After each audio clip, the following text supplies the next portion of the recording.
House of Synesthesia is an educational tool which utilises a game engine software to draw links between colour and sound. The use of game engine technology has been imperative in providing the visual aids and interactivity between the software and the player. The tool has been built to be played using a laptop and its inbuilt keyboard. This tool has been built and modelled on the developer's own personal experiences with synesthesia and does not set out to represent any published research on synesthesia. Instead, it serves solely as a visual bridge between colour and sound for users that do not experience this condition. It is intended to be used in an educational manner and could be utilised as part of music curriculums.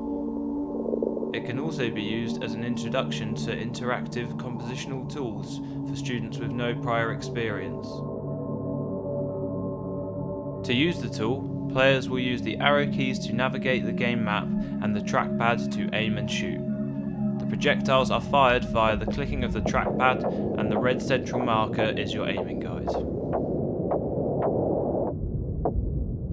Within the map, there are 4 differently coloured zones, each one representing a different group of sounds.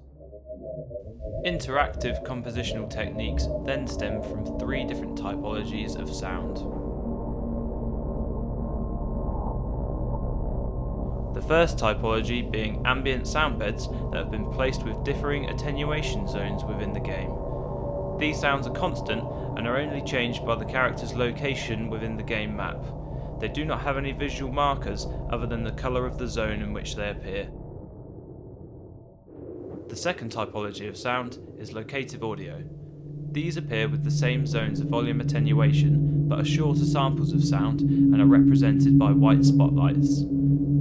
They are simply activated by the player's proximity to them. They can also be panned depending on the orientation of the character. The third typology of sound are the interactive blocks. These are physics objects and can be moved. Their sounds will trigger upon collision from either a projectile or from the character itself. These objects have multiple samples that are played on collision and are randomly chosen through blueprints.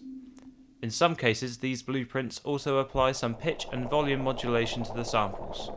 Again, this is randomly triggered. Using these objects, it is possible to combine sounds from one zone with the ambient sounds of another. Players will need to aim well though, and plan where the blocks land.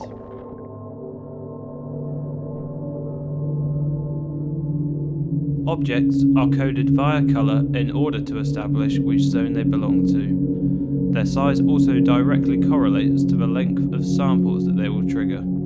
For example, for larger objects will trigger the longer samples. In the green zone, some objects are stationary and are not at ground level. This is to give the player some indication as to what part of the soundscape they may be triggering. Here are some examples of the different zones.